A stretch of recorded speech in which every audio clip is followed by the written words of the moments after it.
안녕하세요. 마음 내려놓기입니다. 오늘도 평안한 하루 되셨나요? 오늘 이야기할 내용은 잠들기 전 인생이 바뀔 수 있는 말씀을 전하겠습니다. 먼저 이야기하기 전 구독과 좋아요, 알림 설정 부탁드립니다. 사람은 나이를 먹으면 자연스럽게 몸이 약해지고 사회적 활동은 줄어들고 점점 더 홀로 있는 시간이 많아집니다. 많은 이들이 이렇게 말합니다. 늙는 게 두려워요. 나이 들면 외로울까봐 걱정돼요. 아프면 누가 돌봐주지? 노년이 두려운 이유는 단순히 몸이 약해지기 때문이 아닙니다. 사실은 마음이 준비되지 않았기 때문입니다. 법륜스님은 이렇게 말씀하십니다. 노년이 두려운 이유는 평생 집착해온 것들을 놓지 못하기 때문입니다. 젊을 때는 몰라도 늙으면 반드시 그 결과가 나타납니다. 노년을 잘 사는 것은 단순히 오래 사는 것과는 다릅니다. 후회 없는 삶을 살아야 합니다. 이제부터 우리는 노년에 반드시 후회하는 삶의 모습들을 돌아보고 어떻게 하면 더 지혜롭게 살 수 있을지 함께 살펴보려 합니다. 노년의 불행은 외부가 아니라 마음의 습관에서 옵니다. 많은 분들이 노년의 불행을 돈이 없어서, 자식이 없어서, 몸이 약해서 라고 생각합니다. 하지만 법륜스님은 이렇게 말씀하십니다. 노년의 불행은 외부 조건 때문이 아니라 평생 가져온 마음의 습관 때문입니다. 젊을 때부터 불평하는 습관을 가진 사람은 노년에도 불평을 멈추지 못합니다. 젊을 때부터 비교하는 습관을 가진 사람은 노년에도 늘 남과 자신을 비교하며 괴로워합니다. 젊을 때부터 집착하는 습관을 가진 사람은 노년에도 그것을 놓지 못해 고통받습니다. 노년의 삶은 갑자기 만들어지는 게 아닙니다. 지금 내가 사는 방식이 그대로 노년의 내 모습이 되는 것입니다. 다음은 자식에게 기대며 사는 삶의 후회에 대해서 이야기해 보겠습니다. 많은 부모들이 이렇게 말합니다. 내가 자식한테 다 해줬으니 늙으면 자식이 나를 책임져야지. 하지만 이 생각 때문에 노년이 불행해집니다. 자식은 부모의 소유물이 아닙니다. 자식은 자기 인생을 살아야 하는 독립된 존재입니다. 법륜스님은 자주 이렇게 말씀하십니다. 자식을 위해 산다고 하면서 결국 자식에게 기대고 자식에게 짐이 되려 하면 부모도 불행하고 자식도 불행합니다. 노년의 가장 큰 후회는 자식에게 기대다 실망하는 것입니다. 자식이 나를 돌봐주지 않는 게 잘못이 아닙니다. 내가 기대한 게 문제입니다.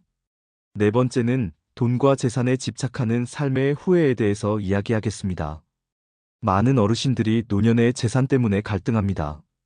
재산을 자식에게 어떻게 물려줄까? 이 돈은 내가 평생 고생해서 모은 건데. 돈은 필요하지만 돈에 집착하면 불안이 커집니다. 법륜스님은 말씀하십니다. 돈은 쓰라고 있는 것이지 붙들고 불안해하라고 있는 게 아닙니다. 노년에 돈을 움켜쥐고 있으면 결국 자식과 갈등만 남습니다. 노년의 돈 때문에 형제끼리 싸우고 부모와 자식이 멀어지는 일이 흔합니다. 돈에 집착하는 삶은 반드시 후회로 끝납니다. 그리고 과거 영광에 매달리는 삶의 후회에 대해서 이야기해 보겠습니다. 내가 옛날에 말이야. 노년에 자주 듣는 말입니다.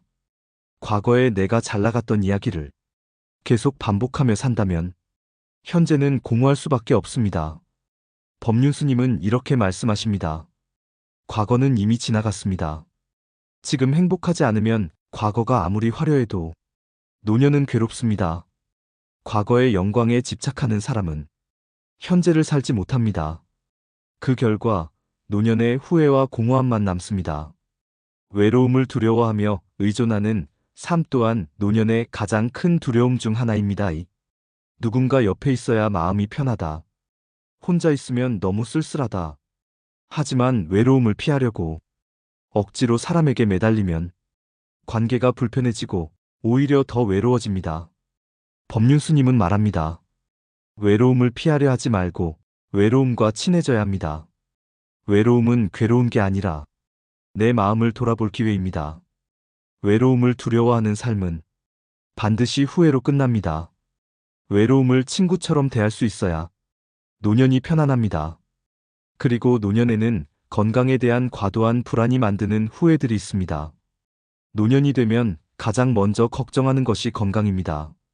조금만 아파도 큰일 날 것 같고, 검사에서 작은 이상만 발견돼도 밤잠을 설칩니다.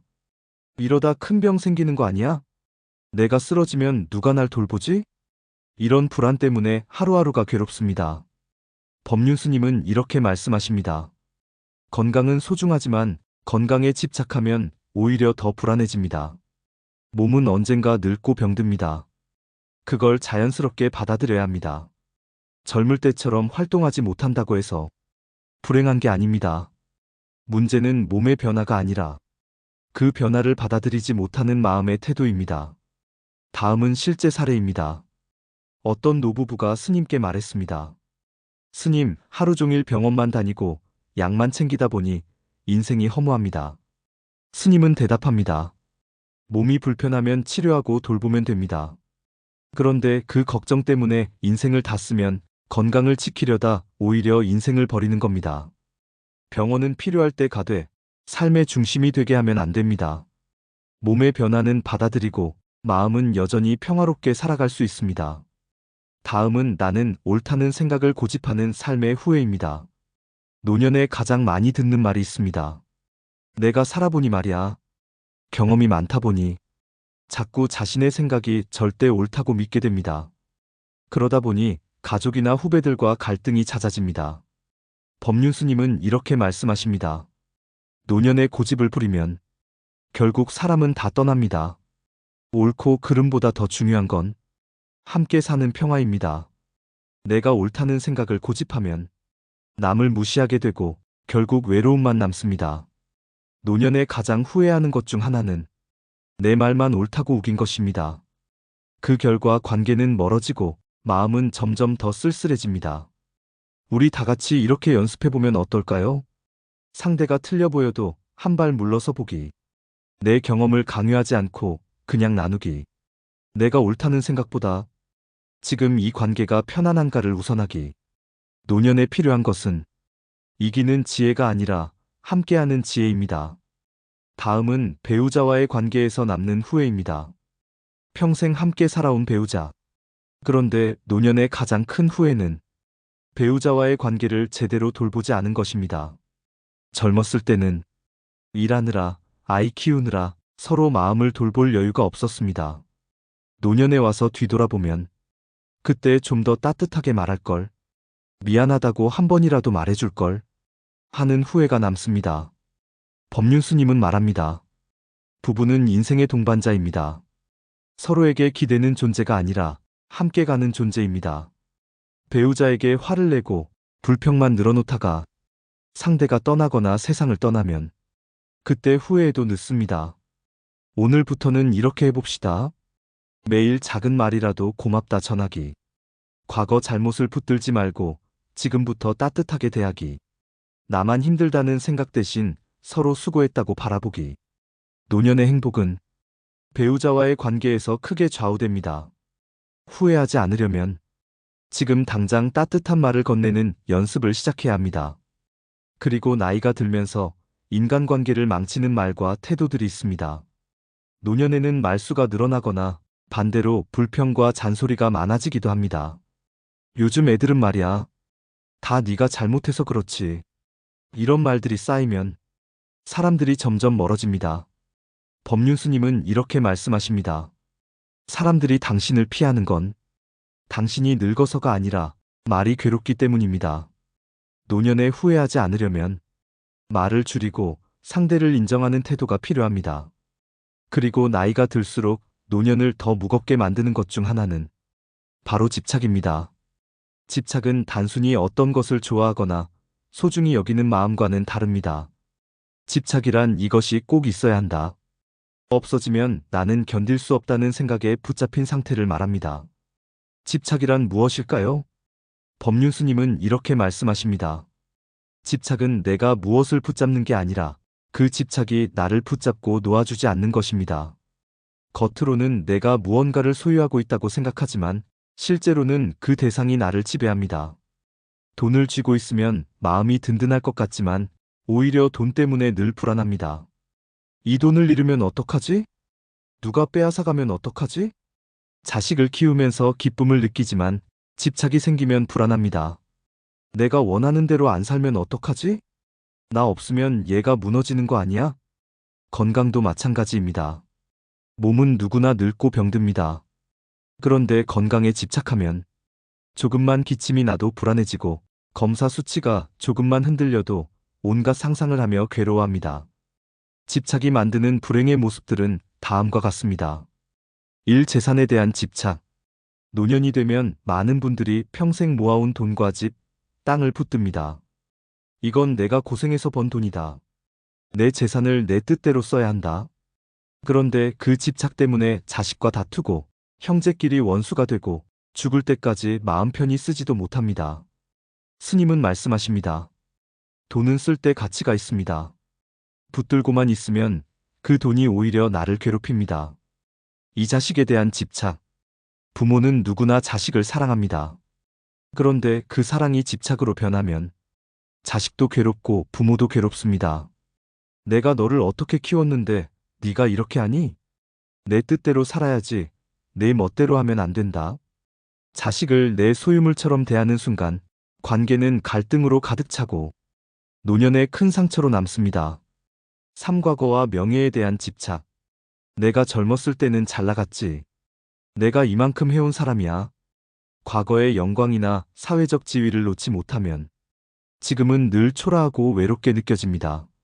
명예에 집착하는 사람은 사소한 무시에 화가 나고 존중받지 못하면 괴로워집니다. 다음은 실제 사례에 대한 이야기입니다. 한 할아버지가 법륜 스님께 하소연했습니다.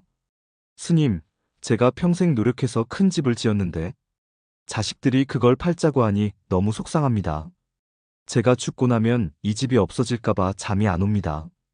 스님은 조용히 물으셨습니다. 지금 그 집은 누구 것입니까? 제 것이죠. 그러면 쓰고 누리는 동안은 즐기시면 되고 죽고 나서 없어지면 무슨 상관입니까? 집이 없어지는 게 아쉬운 게 아니라 내가 지은 집이 사라진다는 생각에 집착하는 겁니다. 할아버지는 잠시 침묵했습니다. 그리고 웃으면서 고개를 끄덕였습니다. 생각해보니 그렇네요. 집이 남는다고 내가 쓰는 것도 아니고 내가 떠나면 사실 아무 의미가 없네요. 집착을 놓으면 자유가 온다라는 말이 있습니다. 집착을 내려놓는다고 해서 모든 것을 버리라는 뜻은 아닙니다. 이것이 꼭 있어야 한다는 마음을 내려놓는 것입니다. 있으면 좋고 없어도 괜찮은 상태. 그게 바로 자유로운 삶입니다. 스님은 말씀하십니다. 집착을 놓으면 삶이 훨씬 가볍습니다. 가지고 있으면서도 자유롭고 잃어도 괴롭지 않습니다. 노년의 집착을 내려놓으면 마음이 훨씬 넓어집니다. 돈을 쓰면서도 즐겁고 자식을 바라보면서도 편안하고 몸이 약해져도 담담해집니다. 집착을 놓는 연습들을 다음과 같이 해볼까요? 작은 것부터 놓아보기. 오래된 물건, 입지 않는 옷, 쓰지 않는 물건을 하나씩 정리해보세요. 놓아도 괜찮구나 하는 경험이 마음을 가볍게 합니다. 생각에 집착 알아차리기. 이건 내 방식이 옳아. 이건 꼭 필요해. 이런 생각이 올라올 때, 내가 또 집착하는구나 하고 알아차려보세요. 관계에서 기대 내려놓기. 자식, 배우자, 친구에게 이래야 한다는 기대를 놓아보세요. 그냥 그 사람이 그렇다는 걸 인정할 때 관계가 훨씬 자유로워집니다. 노년이 무겁게 느껴지는 건 몸이 늙어서가 아닙니다. 집착이 마음을 무겁게 만들기 때문입니다. 무엇이든 잡고 있으면 그 무게 때문에 힘듭니다. 놓는 순간 손은 비어도 마음은 자유로워집니다. 집착을 내려놓는 순간 노년은 결코 두려운 시간이 아닙니다. 가볍고 자유롭고 오히려 가장 평화로운 시간이 될 수 있습니다. 다음은 지금 이 순간을 살지 못하는 후회에 대해서 이야기해 보겠습니다. 노년에 가장 많이 듣는 말은 그때 그렇게 하지 말거리입니다. 과거를 떠올리며 후회하고 다가올 일을 걱정하며 불안해하는 사이 지금 이 순간은 흘러가 버립니다. 사람은 누구나 과거에 잘못한 일, 아쉬운 일, 못 이룬 꿈이 있습니다. 또 누구나 앞날에 대한 걱정을 품고 삽니다. 하지만 법륜 스님은 이렇게 말씀하십니다. 과거는 이미 지나갔고 미래는 아직 오지 않았습니다. 인생은 오직 지금 이 순간뿐입니다. 실제 상담 사례를 이야기해 봅니다. 어떤 할머니가 스님께 말했습니다. 스님, 내가 젊을 때 좀 더 공부를 했더라면 지금 이렇게 살지는 않았을 텐데 늘 크게 후회돼요. 스님은 웃으며 대답하셨습니다. 공부를 못한 게 괴로운 게 아닙니다. 그 생각을 지금도 붙잡고 있으니 괴로운 겁니다. 이미 지난 일이라 바꿀 수 없지 않습니까? 지금은 손주들이 뛰어노는 걸 보면서 웃을 수도 있잖아요. 그게 바로 행복입니다. 노년의 후회가 큰 이유는 지금 눈앞에 있는 소중한 것을 놓치고 이미 지나간 과거만 붙들고 있기 때문입니다. 이제 이렇게 해봅시다. 오늘 하루아침에 눈을 뜨고 숨 쉬는 것에 감사하기. 밥을 먹을 때는 밥맛에 집중하기. 자식이나 손주가 찾아오면 그 시간을 온전히 즐기기. 혼자 있을 때도 지금의 평온함을 음미하기. 노년의 삶에서 가장 큰 후회는 현재를 살지 못한 것입니다. 그러므로 지금부터라도 지금 여기를 사는 연습을 해야 합니다. 다음은 스스로를 사랑하지 못한 후회입니다. 많은 분들이 평생 자식과 가족을 위해 헌신합니다. 그런데 정작 자신은 돌보지 못하고 노년에 와서 허무함을 크게 느낍니다. 내가 평생 남만 챙기다가 정작 나는 뭘 했나? 이런 생각이 듭니다. 법륜스님은 자주 이렇게 말씀하십니다. 자기를 사랑하지 못하면 누구도 진정으로 사랑할 수 없습니다. 왜 자기 사랑이 중요한가? 자기를 사랑하지 않는 사람은 늘 남의 인정과 사랑을 갈구합니다. 그래서 조금만 무시당해도 크게 상처를 받고 조금만 외면당해도 큰 외로움을 느낍니다. 반대로 자기를 존중하는 사람은 남이 뭐라 해도 크게 흔들리지 않습니다. 자신이 자신에게 든든한 버팀목이 되기 때문입니다. 실제 상담 사례는 이렇습니다. 한 아주머니가 말했습니다. 스님, 저는 남편과 아이들 챙기느라 제 인생이 없었어요. 지금은 다 떠나고 저 혼자 남으니 허무합니다. 스님은 조용히 물으셨습니다. 지금이라도 늦지 않았습니다. 당신이 좋아하는 게 뭡니까? 아주머니는 한참 생각하다가 노래를 좋아했는데 오래 안 했네요 라고 했습니다. 스님은 웃으며 말씀하셨습니다. 그럼 지금부터라도 노래하세요. 누구 보여주려고 하지 말고 당신 마음이 즐겁도록 노래하세요. 그게 바로 자신을 사랑하는 겁니다. 자기 사랑에 연습하는 방법은 다음과 같습니다. 아침마다 거울 보고 오늘도 잘 살아가자고 말하기. 좋아하는 취미나 소소한 기쁨을 즐기기. 내가 부족하다는 생각 대신 이대로 괜찮다라고 말하기. 노년의 가장 큰 후회는 평생 나를 미워하며 살았다는 사실입니다. 그러니 지금부터라도 자신을 소중히 여기고 사랑하는 연습을 시작해야 합니다. 노년을 행복하게 만드는 3가지 지혜를 말씀드립니다. 노년에 후회하지 않고 평화롭게 살려면 법륜스님이 자주 말씀하시는 3가지 지혜가 필요합니다. 일 기대하지 말라. 자식이 나를 돌봐주기를 기대하지 말고, 재산이 나를 지켜주기를 기대하지 말고, 사람들이 나를 존중해주기를 기대하지 말라. 기대는 실망을 낳고, 실망은 괴로움으로 이어집니다. 그냥 있는 그대로 보겠다는 마음을 가지면 관계도 편해지고 마음도 편해집니다. 이 집착하지 말라. 이건 꼭 내 것이어야 한다.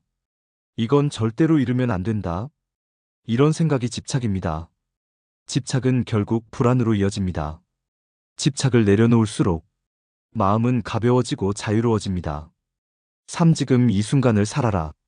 과거는 이미 지나갔고 미래는 아직 오지 않았습니다. 삶은 오직 지금 이 순간뿐입니다. 호흡 하나, 미소 하나, 대화 한마디. 이 순간을 온전히 살면 불안할 것도 괴로울 것도 없습니다. 기대하지 말면 평화가 오고, 집착을 내려놓으면 자유가 오고, 지금을 살면 행복이 온다. 이 3가지 지혜만 실천해도 노년은 결코 불행하지 않습니다. 노년을 잘 산다는 것은 몸이 건강하고 돈이 많고 자식이 잘 되는 것만을 의미하지 않습니다.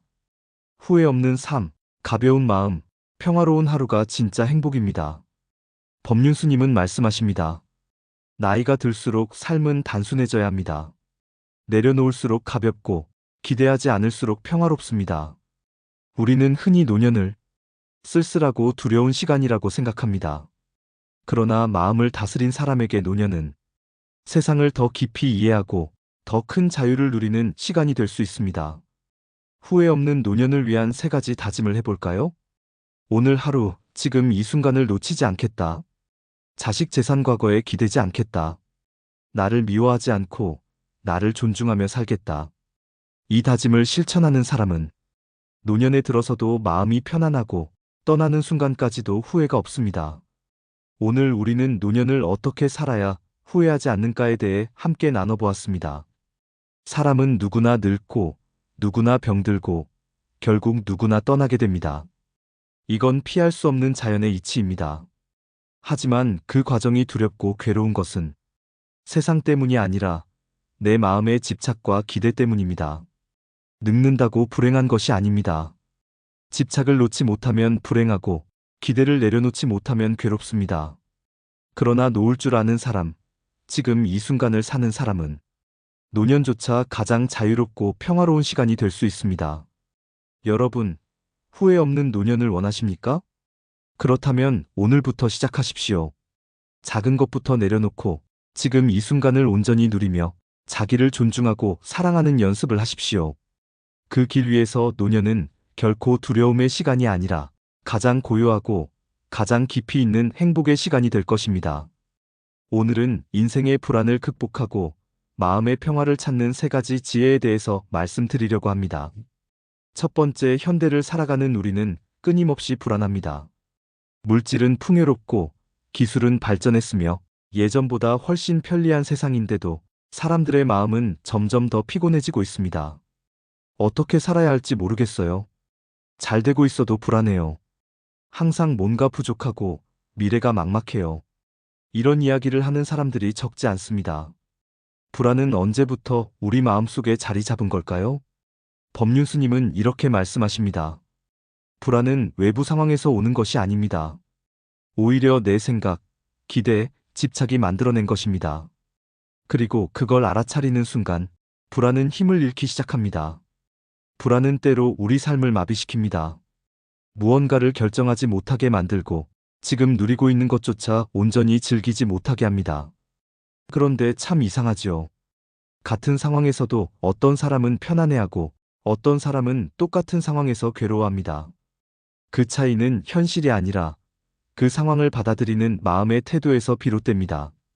이 글에서는 그 불안의 뿌리를 하나씩 살펴보고 법륜 스님의 가르침을 바탕으로 마음의 평화를 찾아가는 3가지 큰 지혜를 15개의 장에 나누어 정리해 보려 합니다.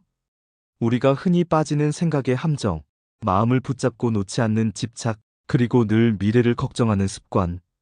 그 하나하나를 돌아보는 것만으로도 불안은 조금씩 사라지고 지금 이 순간 숨쉬는 삶의 고요함이 다시 찾아올 것입니다.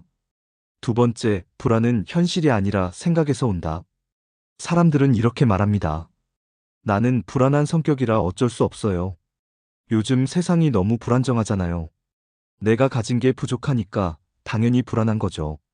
하지만 법륜 스님은 그렇게 말씀하지 않으십니다. 불안은 성격도 아니고 세상 때문도 아니고 가진 것이 없어서도 아닙니다. 그저 생각에서 비롯된 것입니다. 예를 들어볼까요? 한 청년이 이렇게 말합니다. 스님, 제 인생이 너무 불안해요. 뭘 해야 할지도 모르겠고 내가 잘할 수 있는 게 뭔지도 모르겠어요. 스님은 묻습니다. 오늘 아침은 먹었어요? 몸이 어디 아픈가요? 지금 앉아있을 만큼 건강은 괜찮죠? 그리고 말합니다. 지금은 괜찮습니다. 그런데 생각이 자꾸 미래로 가니까 불안한 겁니다. 실제로 불안은 현실의 사건이 아니라 그 사건에 대한 해석으로부터 생깁니다. 시험을 앞둔 학생이 있다고 해봅시다. 한 학생은 내가 할 수 있는 만큼 해보자고 마음먹고 공부합니다. 다른 학생은 망하면 어쩌지? 부모님이 실망할 텐데라고 생각하며 괴로워합니다. 시험이라는 현실은 같지만 그 현실을 받아들이는 생각이 다르기 때문에 느끼는 감정도 전혀 달라지는 겁니다. 그러니 생각이 불안을 만듭니다. 그리고 그 생각을 진실로 믿기 때문에 더 깊은 괴로움에 빠지는 것이죠. 불안을 없애는 방법은 생각을 억누르는 것이 아닙니다. 그 생각을 지금 이런 생각이 떠오르는구나 하고 알아차리는 것입니다. 생각을 생각으로 볼 줄 아는 사람은 그 생각에 끌려가지 않습니다. 그게 바로 평화의 첫걸음입니다. 세 번째, 생각을 사실처럼 믿는 습관. 우리는 하루에도 수많은 생각을 합니다. 그런데 대부분의 사람들은 그 생각을 그냥 믿어버립니다. 예를 들어, 나는 부족해. 나는 실패할 거야. 저 사람은 나를 싫어해. 이렇게 해서는 안 돼. 이런 생각들이 머릿속에 떠오를 때 그걸 그냥 사실처럼 여깁니다. 그런데 법륜스님은 아주 단호하게 말씀하십니다. 생각은 진실이 아닙니다. 생각은 그냥 습관일 뿐입니다. 그런 생각이 언제부터 시작됐는지, 누가 그렇게 말했는지, 왜 그런 생각이 드는지를 돌아보지 않습니다. 그저 이게 맞다는 전제로 받아들이고 그에 맞춰 감정이 반응하고 그 감정이 다시 생각을 강화합니다. 이게 바로 불안의 고리입니다. 실제 사례. 한 직장인이 스님께 말합니다. 저는 발표하는 게 너무 불안해요. 사람들이 다 저를 비웃을 것 같고 제가 실수할까봐 무섭습니다. 스님은 말합니다. 사람들이 비웃는다는 건 생각일 뿐이에요. 실제로 그 사람이 그런 표정을 지었는지, 그 마음이었는지 알 수 있나요? 대부분 우리가 괴로워하는 것은 사실이 아니라 상상입니다. 그 상상이 진짜처럼 느껴지는 건 우리가 그것을 검증 없이 믿기 때문입니다. 생각이 떠오르는 건 자연스러운 현상입니다. 하지만 그 생각을 사실처럼 믿는 습관을 끊어내는 것이 불안을 극복하는 데 결정적인 역할을 합니다. 이제부터라도 이렇게 말해보세요. 아, 또 이런 생각이 드는구나. 하지만 이건 생각일 뿐이다. 그것만으로도 마음이 한결 가벼워질 것입니다. 네 번째, 내가 옳다는 생각이 괴로움의 시작이다. 많은 사람들이 괴로워하는 진짜 이유는 세상이 나에게 불공평해서가 아닙니다. 상대가 틀렸고 내가 맞다고 생각하기 때문입니다. 법륜스님은 이렇게 말씀하십니다. 내가 옳다는 생각이 모든 갈등과 괴로움의 시작입니다. 세상을 내 기준으로 판단하면 늘 불만이 생깁니다. 예를 들어, 누군가가 무례하게 말을 했다고 생각해 봅시다. 저 사람 왜 저렇게 싸가지 없이 말해? 이 생각이 떠오르는 순간 감정이 따라 올라옵니다. 분노, 억울함, 불쾌함. 그런데 잘 생각해 보세요. 그 사람이 실제로 나쁘고 무례한 것일 수도 있지만 우리가 느끼는 괴로움은 그 행동 자체 때문이 아니라 그런 식으로 말하면 안 된다는 내 기준과 현실이 어긋났기 때문입니다. 우리는 언제나 내 잣대를 가지고 세상을 해석하고 사람을 판단합니다. 부모는 이래야 해. 자식은 이래야 해. 상사는 이렇게 행동해야지. 남편은 최소한 이건 해줘야지. 나는 이 정도 대접을 받아야 해. 이런 기준이 마음속에 자리를 잡고 있으면 조금만 어긋나도 금세 실망하고 화가 납니다. 그리고 그 실망은 곧 불안으로 연결됩니다. 왜냐하면 내 기준대로 세상이 흘러가지 않으면 나는 통제감을 잃게 되고 그로 인해 불안을 느끼게 되기 때문입니다. 그런데 세상은, 사람은 절대 내가 원하는 대로 움직이지 않습니다. 법륜스님의 조언. 세상은 내 뜻대로 움직이지 않습니다. 그걸 받아들이는 순간 세상과 나 사이의 괴로움은 사라집니다. 내가 옳다는 생각을 내려놓고 그저 상황을 있는 그대로 바라보는 연습. 그것이 괴로움과 불안에서 벗어나는 지혜입니다. 다섯 번째, 기대가 불러오는 마음의 파도. 사람은 본능적으로 기대를 합니다. 오늘 하루는 순조롭길 바라고, 사람들은 나를 이해해주길 바라며, 노력한 만큼 결과가 있기를 기대하고, 사랑하는 사람은 내 마음을 알아주기를 원합니다. 이런 기대는 자연스럽지만 문제는 그것이 집착으로 바뀌는 순간입니다. 법륜스님은 말씀하십니다. 기대는 괴로움의 씨앗입니다.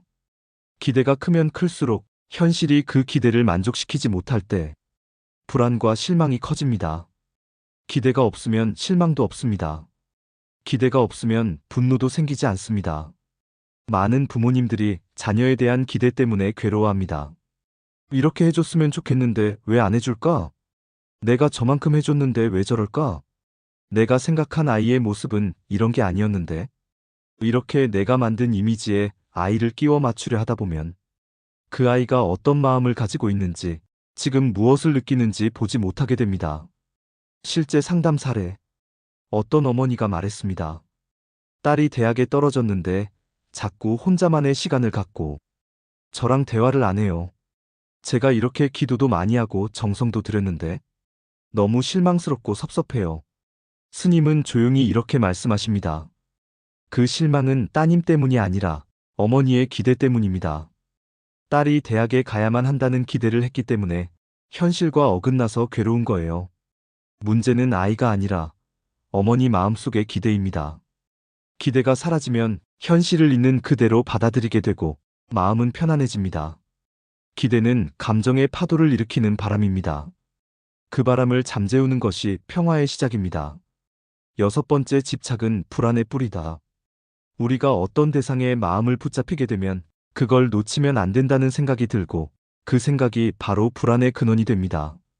돈을 잃을까봐, 사랑이 떠날까봐, 건강을 잃을까봐, 직장을 잃을까봐, 내가 지금 가진 것을 잃을까봐. 집착은 내가 쥐고 있는 것에 이건 절대로 없어져서는 안 된다고 믿는 마음입니다. 법륜스님은 이 집착에 대해 이렇게 말씀하십니다. 집착은 내가 붙들고 있는 것이 아니라 나를 붙잡고 있는 것입니다. 많은 사람들은 이걸 붙들고 있어야 나는 안전하다고 생각합니다. 하지만 역설적으로 그 붙잡음 때문에 더 불안해지고 괴로워집니다. 왜냐하면 우리는 세상 모든 것을 통제할 수 없기 때문입니다. 실제 예시, 스님께 어떤 분이 말합니다. 스님, 남편이 저를 떠날까봐 너무 불안해요. 다른 여자가 생긴 건 아닌데 요즘 저한테 예전 같지 않아서 걱정이 됩니다. 스님은 말씀하십니다. 남편이 떠나지 않아야만 내가 괜찮은 사람인가요? 남편이 떠날까봐 불안한 게 아니라 남편에게 의지하고 싶은 집착이 나를 불안하게 만드는 거예요. 어떤 대상이든 그것이 사라지면 내가 무너질 것 같다는 느낌이 들 때 그건 불안한 마음이 만든 허상입니다. 가장 강한 사람은 붙잡지 않아도 괜찮은 사람입니다. 집착은 나를 지켜주는 보호막이 아니라 오히려 나를 가두는 감옥입니다. 일곱 번째, 불안을 키우는 비교와 경쟁. 불안은 외부에서 시작되는 듯 보이지만 사실 가장 강력한 불안은 남과 비교할 때 생깁니다. 나보다 젊은데 벌써 자리 잡았대. 친구는 벌써 결혼했는데 난 언제쯤. 그 집 아이는 공부를 잘하는데 우리 애는. 저 사람은 별 노력 안 해도 잘 되던데 왜 나는. 비교는 끊임없는 상대평가를 불러오고 그 속에서 우리는 항상 부족한 사람이 됩니다. 법륜스님은 단호하게 말씀하십니다. 비교는 불안을 키우고 경쟁은 마음의 평화를 무너뜨립니다. 비교는 멈추는 법이 없습니다. 한 사람을 이기면 또 다른 사람이 나타나고 기준이 계속 바뀌기 때문에 우리는 결코 만족할 수 없는 삶을 살게 됩니다. 실제 사례. 어떤 청년이 스님께 말합니다. 스님, 제 친구는 벌써 승진하고 차도 사고 결혼도 했어요. 저는 아직도 월세에 살고 하는 일도 마음에 안 들어요. 계속 초조하고 조급해져요. 스님은 조용히 묻습니다. 그 친구가 잘 된다고 해서 내가 더 못 살게 되는 건가요? 그 친구의 성공이 내 존재를 줄이는 겁니까? 이 질문을 듣고 청년은 잠시 말이 없습니다. 스님은 이어 말합니다. 남을 부러워하는 건 내 삶을 외면하는 겁니다. 내가 가는 길은 내가 걷는 유일한 길입니다. 누군가는 빠르게 가고, 누군가는 천천히 가고, 누군가는 잠시 멈춰 쉬기도 합니다. 비교의 눈을 거두고 나를 바라보는 순간 마음은 그제야 비로소 가벼워집니다. 여덟 번째, 과거에 머무는 마음, 미래를 걱정하는 마음. 우리의 마음은 지금에 있지 않습니다. 늘 어디론가 떠돌아다닙니다. 후회 그때 그러지 말걸. 원망 왜 나한테 그런 말을 했을까? 걱정 앞으로 잘 안 되면 어떡하지? 불안 이러다가 큰일 나는 거 아냐? 이처럼 마음은 과거나 미래에 머물러 있고 지금 이 순간은 그냥 흘려보내고 맙니다. 법륜스님은 자주 이렇게 말씀하십니다. 마음이 지금 여기 없으면 인생은 늘 불안하고 복잡합니다. 괴로움은 현실이 아니라 생각 속에만 존재합니다. 지금 이 순간은 사실 아무 일도 없습니다. 숨을 쉬고 있고, 앉아있거나 서있거나 누워있고, 몸에 특별한 통증이 없고, 당장 큰일이 일어나는 것도 아닙니다. 하지만 마음은 곧 안 좋은 일이 생길 거야 라고 앞서 나가 걱정하기 시작합니다. 실제 사례. 한 여성분이 상담에서 말했습니다. 스님, 저는 항상 미래가 걱정돼요. 부모님 돌아가시면 어쩌나, 혼자 되면 어떻게 하나, 돈은 모자라지 않을까? 스님은 웃으며 말합니다. 그 일들이 실제로 지금 일어났습니까? 아니요. 그런데 왜 괴롭습니까? 그럴까 봐요. 그럼 실제 괴로운 게 아니라 상상 때문에 괴로운 거군요. 이처럼 우리는 일어나지 않은 일을 미리 상상하고 그 상상에 불안해하며 스스로를 괴롭히고 있습니다. 하지만 그 미래가 실제로 어떻게 될지는 아무도 모릅니다. 미리 고통받는 건 어리석은 일입니다. 지금은 괜찮다면 그 사실에 집중해 보십시오. 9번째, 멈추지 않는 생각을 다스리는 법. 생각이 너무 많아요. 머릿속이 시끄러워요. 멈추고 싶은데 멈춰지지가 않아요. 많은 사람들이 이렇게 말합니다. 생각이 끊이지 않기 때문에 마음이 고요할 틈이 없습니다. 그런데 법륜스님은 생각을 멈추려 하지 말라고 하십니다. 생각을 없애려고 하지 마세요. 생각은 생기고 사라지는 자연스러운 것입니다. 다만 그 생각에 끌려가지 말고 그저 바라보십시오. 생각은 물결과도 같습니다. 우리는 그 물결 위에 올라타고 그 흐름에 휘말리곤 합니다. 하지만 물속으로 들어가 그 흐름을 아래에서 관찰하면 그 물결은 다르게 보입니다. 생각을 없애려 하면 오히려 더 강하게 올라옵니다. 생각하지 말아야지라는 생각이 또 생기기 때문입니다. 실천 연습. 법륜스님이 권하는 연습 중 하나는 호흡 알아차림입니다. 지금 이 순간 눈을 감고 호흡에 집중해 보세요. 공기가 콧구멍을 통해 들어오는 감각, 폐가 확장되는 느낌, 숨이 나가는 감촉. 이런 감각에 집중하면 생각은 자연스럽게 약해지고 지금 이 순간에 마음이 머물게 됩니다. 처음엔 어려울 수 있습니다. 하지만 하루에 단 5분이라도 이런 시간을 가지면 마음은 점점 조용해집니다. 머릿속이 시끄러운 건 내 잘못이 아닙니다. 그저 오랜 습관일 뿐입니다. 그 습관을 조금씩 바꾸는 것, 그게 바로 수행입니다. 그리고 그것은 누구나 할 수 있는 일입니다. 10번째, 지금 이 순간에 깨어있는 연습. 우리는 늘 뭔가에 쫓기며 삽니다. 바쁜 일상, 빠른 속도, 끊임없는 자극 속에서 지금 이 순간을 살아가는 법을 잊고 있습니다. 하지만 법륜스님은 분명히 말씀하십니다. 삶은 오직 지금, 이 순간에만 존재합니다. 과거는 지나갔고 미래는 아직 오지 않았습니다. 과거의 후회, 미래의 걱정 속에서 우리는 현실의 평화를 놓치고 삽니다. 예를 들어 밥을 먹으면서도 맛을 느끼기보다 이따가 뭐 하지? 내일 뭐 입지? 하는 생각에 빠져 있습니다. 지금 여기에 머무는 방법. 지금 여기에 머문다는 것은 지금 나의 몸과 마음을 느끼는 것입니다. 내 발이 바닥을 딛고 있는 느낌, 의자에 앉은 엉덩이의 감각, 코끝에 닿는 공기, 눈앞의 빛과 색깔. 이 모든 것이 지금 여기에서만 경험할 수 있는 것들입니다. 이 순간에 깨어있는 사람은 자신의 생각에 휘둘리지 않습니다. 불안한 상상에도 흔들리지 않습니다. 매일 잠깐이라도 지금 이 순간에 머무는 연습을 해보세요. 그 시간이 쌓이면 마음속의 고요함은 점점 더 자라나고 어떤 상황 속에서도 평정심을 잃지 않게 됩니다. 11번째, 관계에서 오는 불안을 내려놓는 지혜. 우리가 느끼는 불안의 많은 부분은 사람 사이의 관계에서 비롯됩니다. 저 사람이 나를 싫어하면 어떡하지? 말을 그렇게 한 건 날 무시해서야. 우리 사이가 멀어지는 것 같아. 관계의 갈등은 늘 상대가 나에게 어떻게 하느냐보다 내가 그 상황을 어떻게 해석하느냐에 달려 있습니다. 법륜스님은 이렇게 말씀하십니다. 사람은 그냥 그렇습니다. 그 사람을 내가 바꾸려고 하니까 괴로운 겁니다. 우리는 자꾸 상대를 바꾸려 합니다. 좀 더 배려했으면 좋겠고, 좀 더 내 입장을 이해해줬으면 좋겠고. 그런데 생각해보세요. 상대방이 내 마음대로 바뀔 가능성이 얼마나 될까요? 오히려 더 중요한 것은 내가 기대를 내려놓는 것입니다. 실제에 남편이 너무 무뚝뚝해요. 아내가 잔소리를 너무 많이 해요. 친구가 약속을 너무 자주 깨요. 이런 불만은 상대를 내 기준에 맞추려는 마음에서 나옵니다. 그 기준을 놓으면 관계가 훨씬 부드러워지고 마음도 훨씬 편안해집니다. 상대를 바꾸려 하지 마세요. 그냥 그 사람이 그런 사람이라는 걸 인정해 보세요. 거기서부터 관계의 평화는 시작됩니다. 12번째, 감정을 억누르지 않고 흘려보내기. 많은 사람들이 괴로움이나 불안을 느낄 때 그 감정을 억누르려고 합니다. 나는 화내면 안 돼. 울면 지는 거야.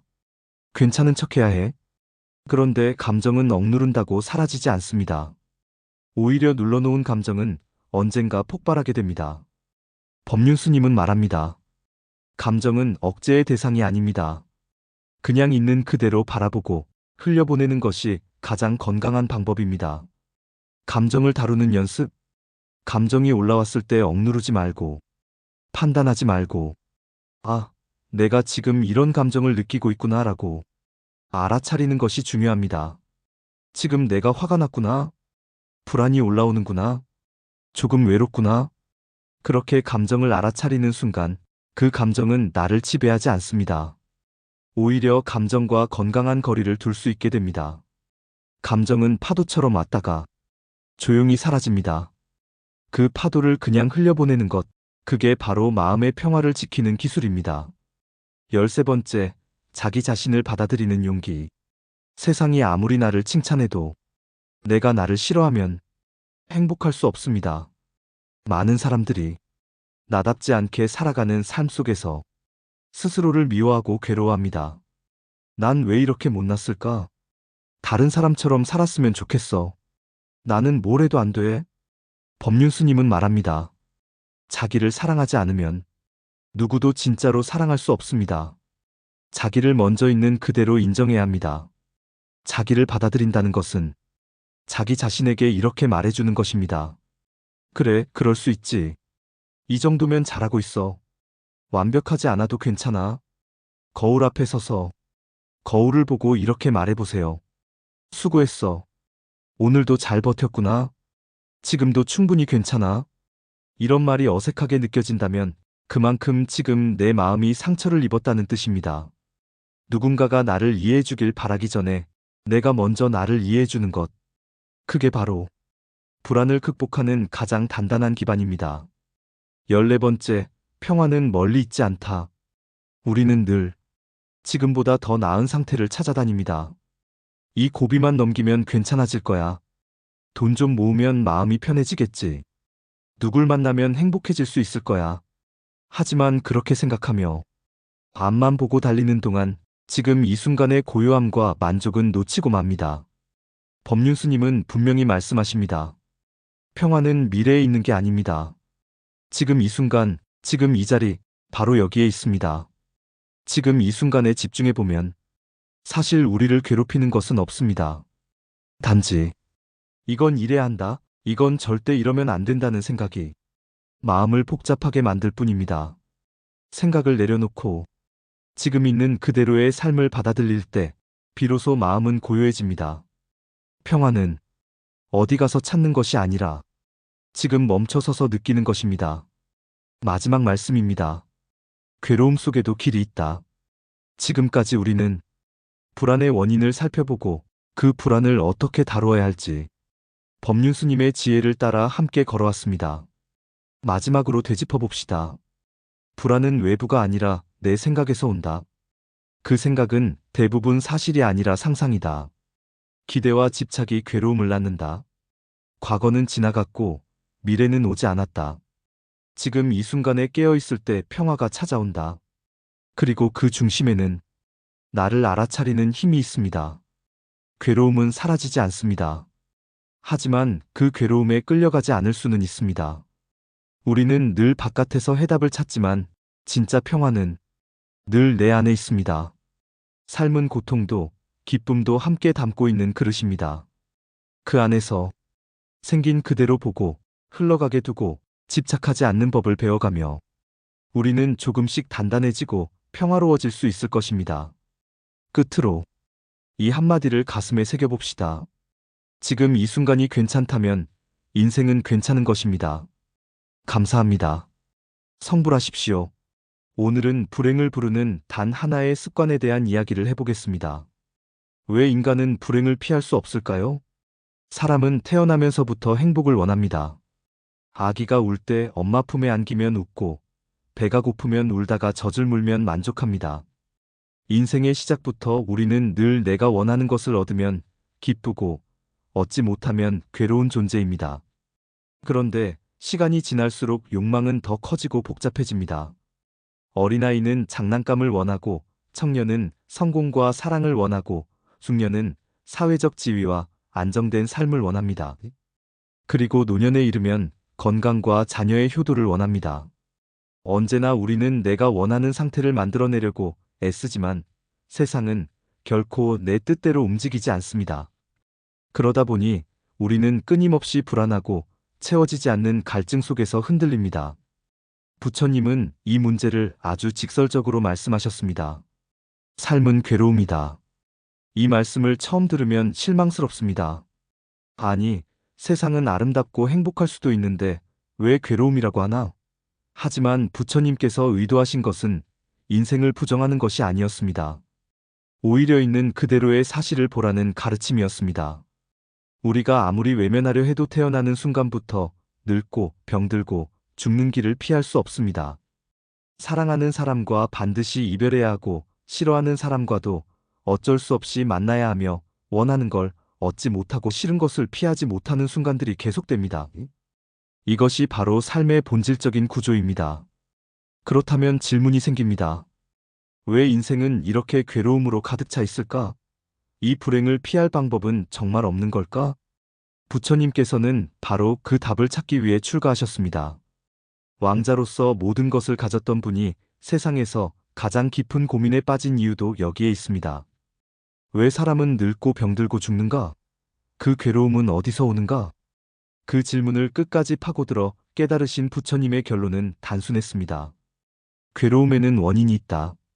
그 원인이 바로 집착이다. 즉, 인간이 불행을 피하지 못하는 것은 세상이 나빠서가 아니라 내 마음속에 자리한 습관 때문입니다. 그 습관이 바로 붙들고 싶어하는 마음, 놓지 못하는 마음, 즉 집착입니다. 석가모니의 첫 가르침은 괴로움의 진리입니다. 부처님이 깨달음을 얻으신 뒤 처음 설하신 법문이 바로 사성제입니다. 그 첫째가 고성제, 괴로움의 진리입니다. 부처님은 이렇게 말씀하셨습니다. 태어남은 괴로움이고, 늙음은 괴로움이고, 병들면 괴로움이고, 죽음은 괴로움이다. 사랑하는 이와 헤어지는 것은 괴로움이고, 미운 사람과 만나는 것도 괴로움이고, 원하는 것을 얻지 못하는 것도 괴로움이고, 몸과 마음이 모여 일으키는 집착이 괴로움이다. 이것을 팔고라고 부릅니다. 인간이라면 누구도 피할 수 없는 괴로움의 구조입니다. 현대인의 삶을 보아도 마찬가지입니다. 대학 입시에서 떨어져 괴로워합니다. 구부 듣고, 직장에서 미운 상사를 매일 봐야 해서 괴롭습니다. 원증외고, 사랑하는 연인과 헤어져서 고통받습니다. 애별리고, 건강검진에서 이상이 발견돼 불안해합니다.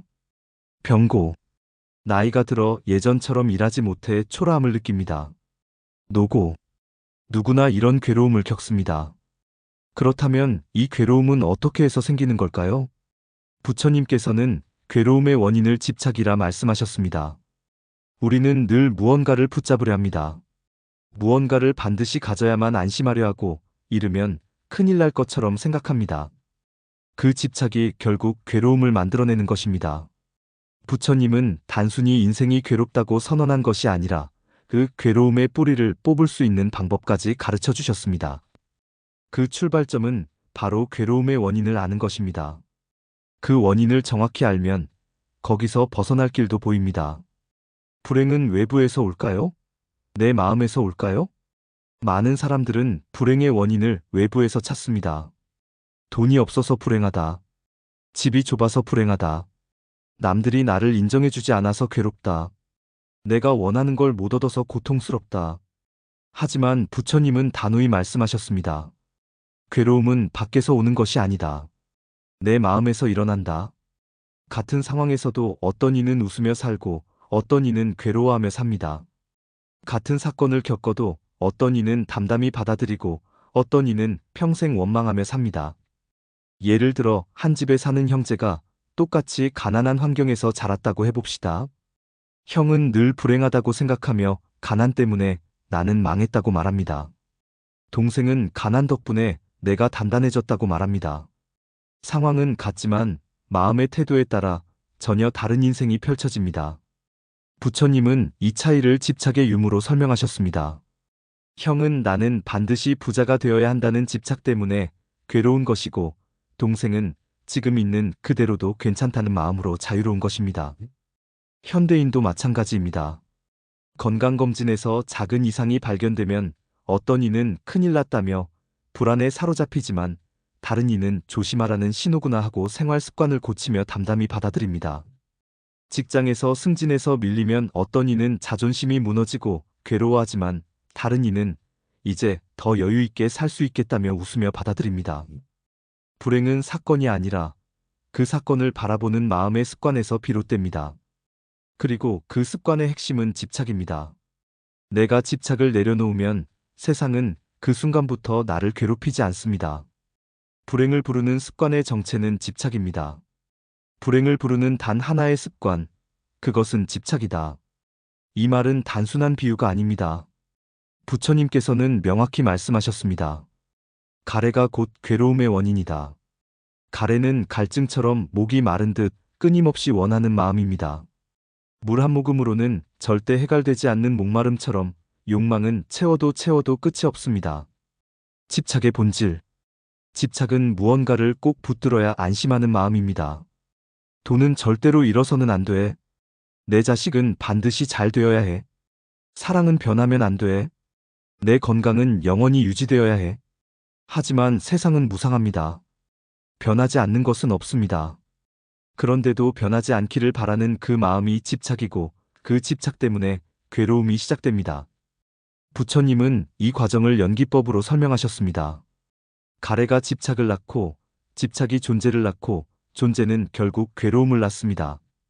즉 집착이란 불행의 씨앗이고, 그 씨앗은 반드시 괴로움이라는 열매를 맺습니다. 실제 상황입니다. 한 어머니가 법문 자리에서 이렇게 말했습니다. 저는 아들이 공부를 잘해야 한다는 마음이 너무 강합니다. 그런데 아들은 공부보다 음악을 좋아합니다. 저는 불안하고 괴롭습니다. 부처님 같으신 스승은 이렇게 답하셨습니다. 괴로운 건 아들이 음악을 해서가 아닙니다.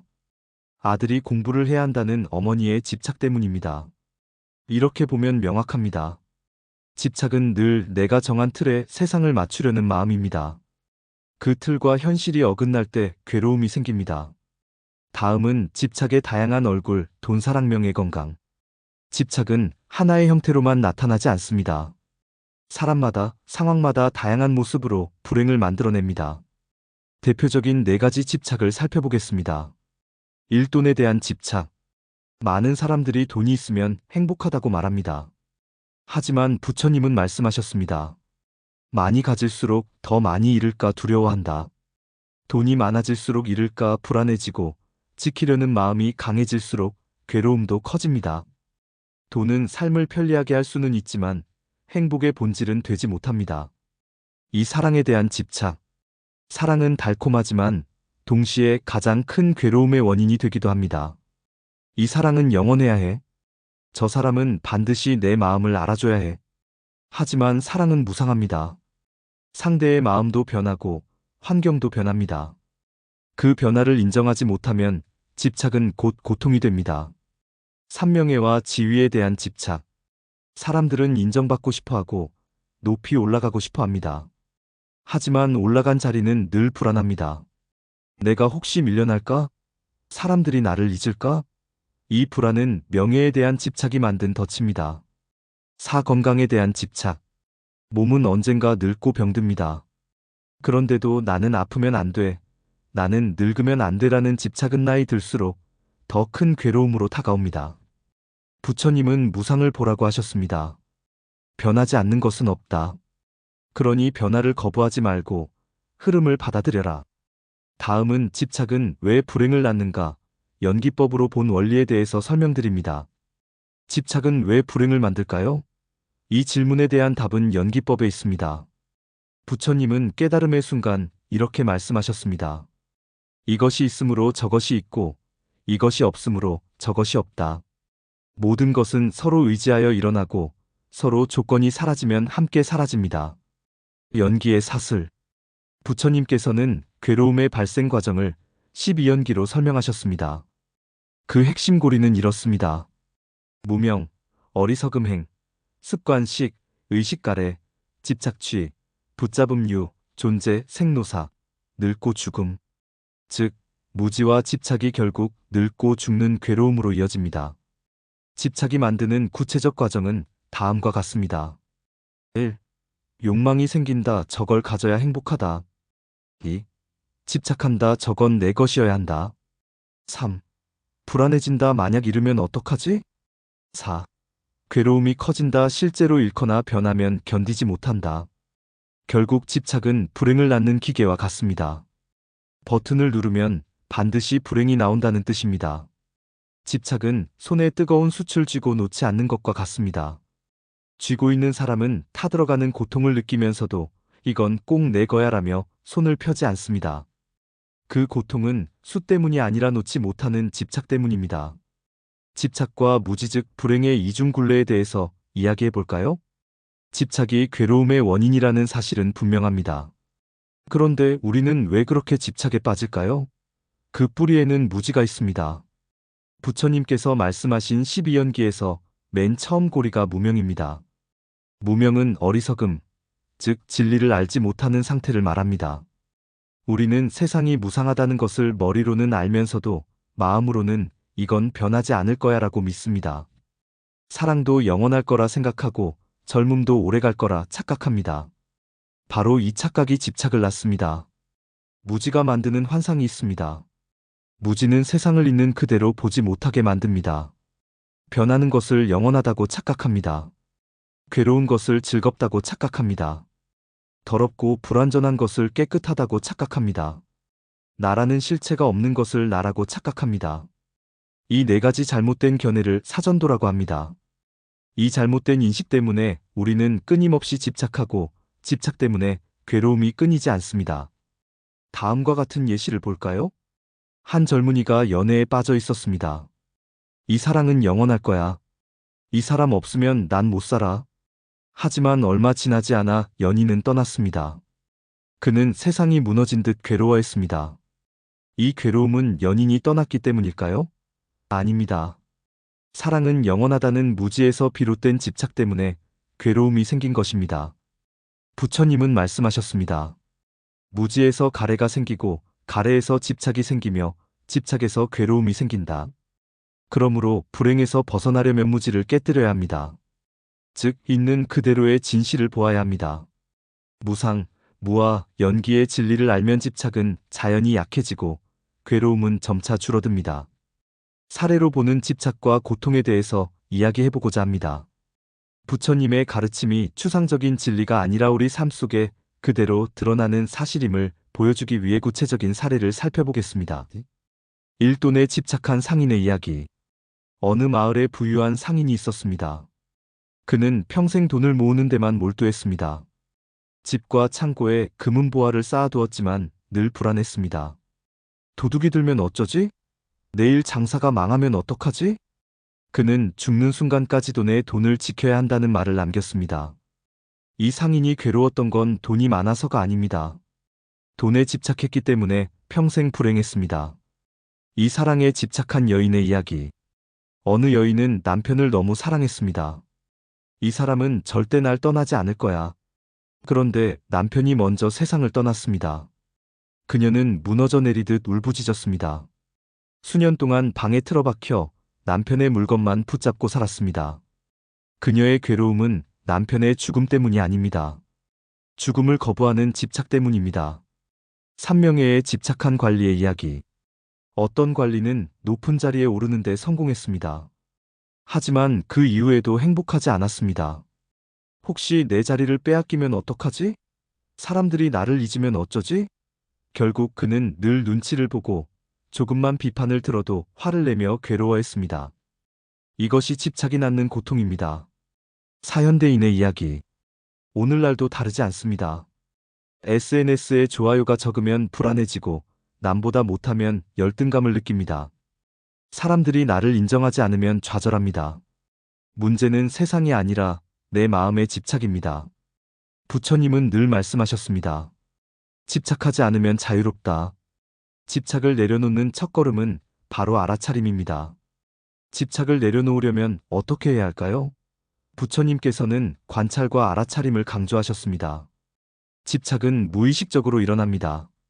그래서 먼저 내가 지금 집착하고 있구나 하고 자각하는 것이 중요합니다. 알아차림을 연습하는 방법은 나는 반드시 성공해야 해. 내가 성공에 집착하고 있구나. 이 사람은 절대 날 떠나면 안 돼.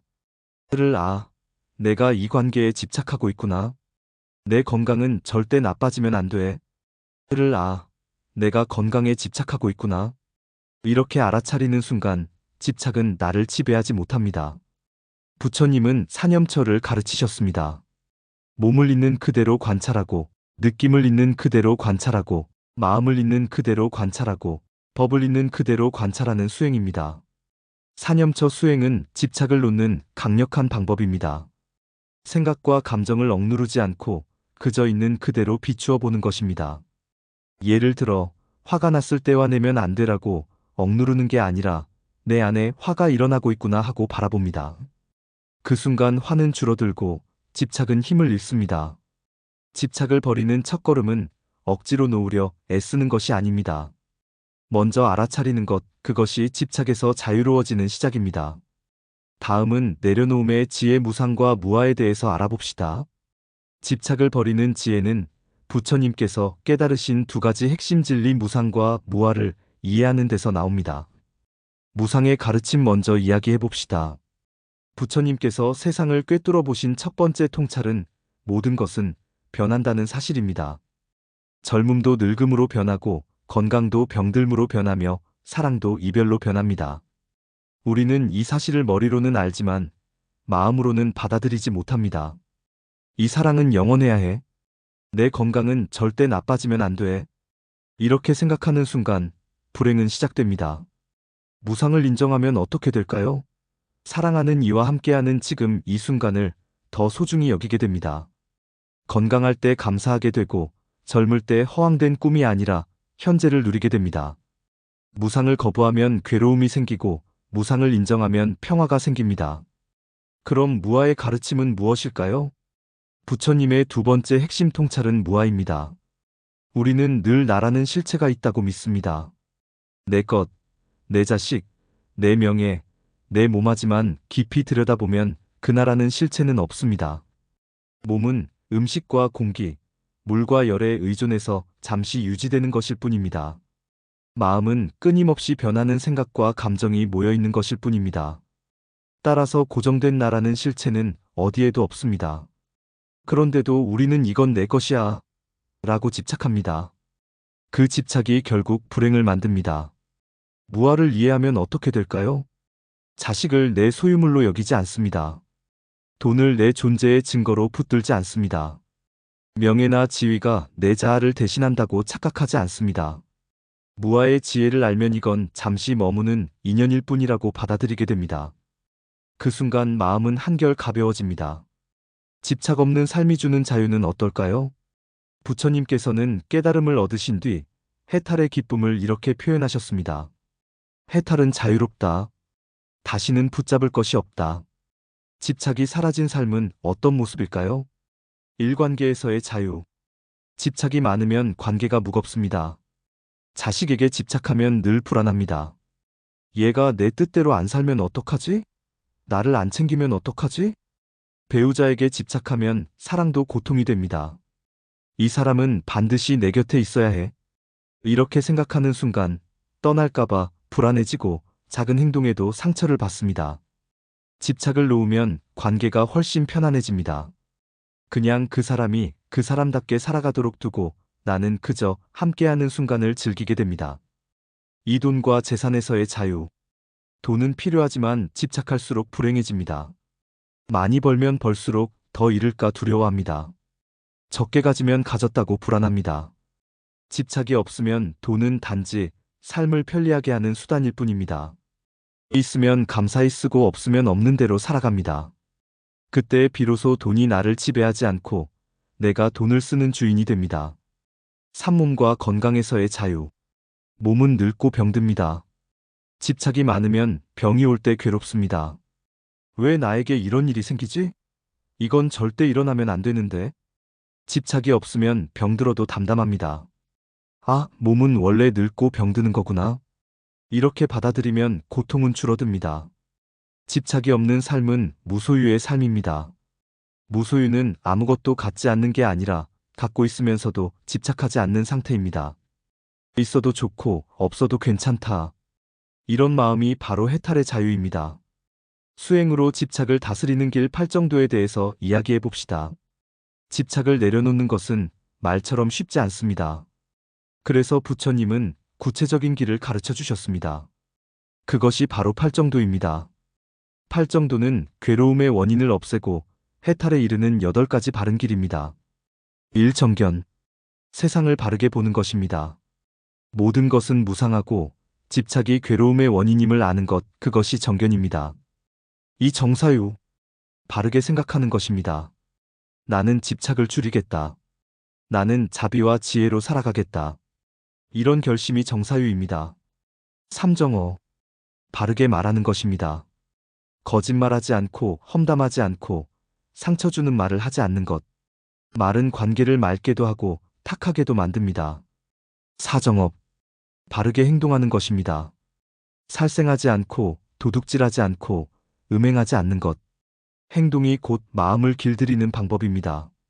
5. 정명. 바르게 살아가는 것입니다. 남을 해치며 돈을 벌지 않고 도덕적으로 떳떳한 생계를 유지하는 것. 6. 정정진. 바르게 노력하는 것입니다. 나쁜 습관을 줄이고 좋은 습관을 기르는 것. 끊임없이 수행에 정진하는 태도가 필요합니다. 7. 정념. 바르게 깨어있는 것입니다. 몸과 마음을 있는 그대로 알아차리는 수행. 집착을 내려놓는 핵심 방법입니다. 8. 정정. 바르게 집중하는 것입니다. 마음을 고요히 하여 깊은 선정에 드는 것. 그 속에서 집착은 힘을 잃고 지혜는 밝아집니다. 8정도의 길. 8정도는 단순한 도덕 규범이 아닙니다. 집착에서 자유로워지는 실제적인 길입니다. 이 길을 걸을 때 불행을 만드는 습관은 점차 사라지고 평화와 지혜가 삶의 중심이 됩니다. 행복은 어디에 있을까요? 바로 지금 이 순간입니다. 사람들은 늘 행복을 미래에서 찾습니다. 돈을 벌면 행복해질 거야. 좋은 집으로 이사 가면 편안해질 거야. 자식이 잘 되면 만족스러울 거야. 하지만 미래의 조건을 걸어놓은 행복은 결코 오지 않습니다. 왜냐하면 미래가 되면 또 다른 조건을 붙이기 때문입니다. 이 정도로는 부족해. 조금만 더 행복은 그렇게 끊임없이 미뤄집니다. 부처님께서는 이렇게 말씀하셨습니다. 과거는 이미 지나갔고 미래는 아직 오지 않았다. 삶은 오직 지금 이 순간에 있다. 우리가 괴로운 이유는 과거와 미래에 집착하기 때문입니다. 과거의 후회는 그때 그렇게 하지 말거리라는 생각을 낳고 미래의 불안은 앞으로 나는 어떻게 될까라는 걱정을 낳습니다. 하지만 지금 이 순간을 살아가는 사람에게는 후회도 불안도 없습니다. 그는 그냥 있는 그대로의 삶을 누립니다. 밥을 먹을 때 이 밥맛이 어떠냐에 집중하면 행복합니다. 하지만 내일은 뭘 먹을까? 다음 달엔 어떤 식당에 갈까 하고 다른 생각을 하면 지금의 밥맛을 잃어버립니다. 아이와 함께 있을 때 얘가 커서 뭐가 될까에만 매달리면 아이의 웃음을 보지 못합니다. 지금 이 순간 아이가 웃고 있다는 사실을 누리면 행복합니다. 행복은 멀리 있는 게 아니라 언제나 지금 여기에 있습니다. 부처님께서 가르치신 명상은 바로 이 지금 여기를 살아가는 연습입니다. 호흡 하나하나를 알아차리고 몸의 감각을 느끼고 마음의 변화를 지켜보는 수행. 그 순간 우리는 미래의 불안과 과거의 후회를 내려놓고 지금 여기서 평화를 맛볼 수 있습니다. 부처님의 삶에서 배우는 자유는 무엇일까요? 부처님 자신이 바로 집착 없는 삶의 본보기가 되셨습니다. 석가모니 부처님은 왕자로 태어나 모든 부와 권력을 누릴 수 있는 위치에 있었습니다. 그러나 그 모든 것을 내려놓고 출가하셨습니다. 왜냐하면 젊음과 건강, 권력과 쾌락이 결코 참된 행복을 주지 못한다는 사실을 보셨기 때문입니다. 부처님은 출가 후 고행에 몰두했지만 극단적인 고행 역시 진리를 주지 못한다는 사실을 깨달으셨습니다. 그래서 중도의 길을 택하셨습니다. 쾌락에 집착하지도 않고 고행에 집착하지도 않는 길. 그 길 위에서 보리수 아래에 앉아 깊은 선정에 들었고 마침내 깨달음을 얻으셨습니다. 그 깨달음은 한마디로 정리할 수 있습니다. 모든 괴로움은 집착에서 온다. 집착을 놓으면 자유가 온다. 깨달음을 얻으신 뒤 부처님은 어떤 상황에서도 자유로우셨습니다. 사람들이 칭찬해도 마음이 흔들리지 않았고 사람들이 욕해도 마음이 흔들리지 않았습니다. 풍족할 때도 평온했고 가난할 때도 평온했습니다. 왜냐하면 부처님께는 붙잡을 집착이 없었기 때문입니다. 이 자유로운 삶은 부처님만의 전유물이 아닙니다. 우리도 집착을 줄이면 같은 자유를 맛볼 수 있습니다. 조금씩 내려놓을 때 우리 삶은 더 가볍고 넓어집니다. 불행을 부르는 단 하나의 습관을 버리십시오. 지금까지 우리는 불행의 원인을 따라가 보았습니다. 그 결론은 언제나 하나였습니다. 불행을 부르는 단 하나의 습관, 그것은 집착이다. 돈, 사랑, 명예, 건강이 모든 것 자체가 괴로움의 원인이 아닙니다. 그것을 집착하는 마음이 괴로움을 낳습니다. 부처님은 말씀하셨습니다. 집착은 불을 붙인 횃불과 같아서 붙드는 사람의 손을 태운다. 우리가 불행을 피하고 싶다면 무엇보다 집착을 놓아야 합니다. 놓는다고 해서 다 버리는 것이 아닙니다. 갖고 있어도 괜찮고 없어도 괜찮은 마음. 그것이 해탈의 자유입니다. 후회 없는 삶을 위해 과거에 집착하지 말고 지금 이 순간을 살라. 미래에 집착하지 말고 지금 이 순간을 살라. 사람에게 집착하지 말고 그 사람을 있는 그대로 존중하라. 나 자신에게 집착하지 말고 무아의 진리를 받아들여라. 그럴 때 인생은 무겁지 않고 노년도 두렵지 않으며 죽음조차 담담히 맞이할 수 있습니다. 불행은 세상이 만드는 것이 아닙니다. 불행은 내 마음이 만들어내는 것입니다. 그리고 그 불행의 뿌리는 언제나 집착입니다. 오늘부터라도 작은 것부터 놓아보십시오. 쓰지 않는 물건 하나 버리는 것, 남에게 꼭 인정받아야 한다는 생각을 내려놓는 것, 내 뜻대로 되지 않아도 괜찮다고 말해보는 것. 그 작은 실천이 쌓이면 당신의 삶은 가벼워지고 평화는 저절로 찾아옵니다. 불행을 부르는 단 하나의 습관, 집착을 버리십시오. 그 순간 행복은 이미 당신 곁에 와 있습니다. 감사합니다. 성불하십시오.